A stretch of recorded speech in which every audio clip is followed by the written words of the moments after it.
दोस्तों, UN security council में Russia ने भारत को एक बार फिर मुश्किल में डाल दिया था। इसके बावजूद भारत ने रशिया का साथ दिया और पश्चिमी देशों को एक बहुत ही बड़ा झटका देते हुए भारत एक बार फिर अमेरिका, यूक्रेन और वेस्टर्न देशों के खिलाफ खड़ा हो गया था। दोस्तों, आपको बता दें कि रशिया ने यूक्रेन के 4 रीजन्स के ऊपर जो कब्जा कर लिया है, वहां पर उसने रेफरेंडम भी करवा दिया है। अमेरिका, ब्रिटेन, यूक्रेन और नाटो देशों के नाक के नीचे से व्लादिमीर पुतिन ने क्रीमिया के तरह यूक्रेन के 4 रीजन को रशियन फेडरेशन में शामिल कर दिया है। इसलिए दोस्तों, व्लादिमीर पुतिन ने मीडिया के सामने यूक्रेन के इन 4 रीजन्स को रशिया में शामिल करके पूरी दुनिया के सामने ये ऐलान कर दिया है कि ये चारों रीजन अब से रशिया का हिस्सा होंगे। रशिया ने इनको न सिर्फ अपना हिस्सा बनाया, बल्कि इन रीजन्स को चलाने के लिए उसने अधिकारियों की नियुक्ति भी कर दिया है। पुतिन ने कहा है कि हम इन चारों रीजन्स को अपनी फेडरेशन का हिस्सा मानते हैं, इसीलिए अब वह उनको हर तरीके से डिफेंड करेंगे। साथ ही उन्होंने कहा कि इन रीजन्स को बचाने के लिए वह न्यूक्लियर हथियारों का इस्तेमाल भी करेंगे। दोस्तों, रशिया ने इन चारों रीजन्स के लिए रेफरेंडम तो करवा लिया, लेकिन अब क्या दुनिया के बाकी और देश इन रीजन्स को रशिया का हिस्सा मानते हैं? ये तो आगे आने वाले समय ही बताएगा। दोस्तों, रशिया के इस रेफरेंडम के खिलाफ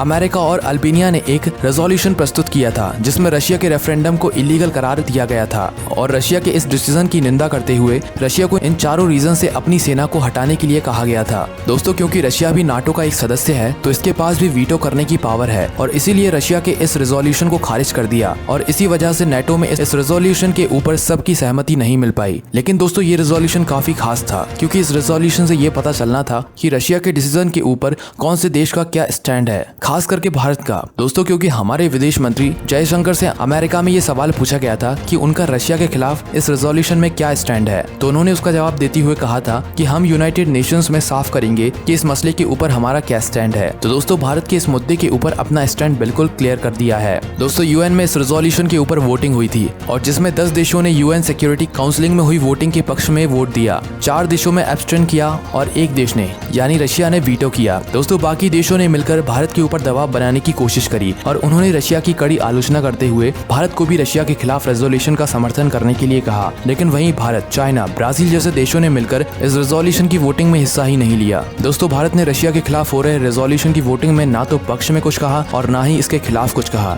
दोस्तों, भारत ने इसका जवाब देते हुए कहा कि यूक्रेन में जो हुआ वह नहीं होना चाहिए और यूक्रेन में हो रही लोगों की जान के नुकसान के बारे में भारत ने काफी चिंता जताते हुए कहा है कि अक्सर दिल्ली में हम इस विषय के ऊपर चर्चा करते रहते हैं और किसी भी मानव जाति की जान से बढ़कर कुछ नहीं होता है, इसीलिए युद्ध से बेहतर होता है कि इसका सॉल्यूशन बातचीत करके ही निकाला जाए, ना कि युद्ध में हिस्सा लेकर। दोस्तों, साथ ही भारत ने कहा कि शांति को स्थापित रखने के लिए डिप्लोमेसी के साथ चैनल ओपन रखने चाहिए, यानी रशिया और यूक्रेन के डिप्लोमेटिक चैनल्स के ऊपर बात करते रहना चाहिए। दोस्तों, अंत में भारत ने सभी देशों के सामने ये बोला कि हम उम्मीद करते हैं कि पीस टॉक शुरू हो जाए और इन दोनों देशों के बीच में सीज फायर का ऐलान हो जाए। तो दोस्तों, इस बारे में आपकी क्या राय है? आप हमें अपना जवाब कमेंट करके जरूर बताएं और वीडियो पसंद आई हो तो इसे लाइक, शेयर और चैनल को सब्सक्राइब जरूर करें। धन्यवाद।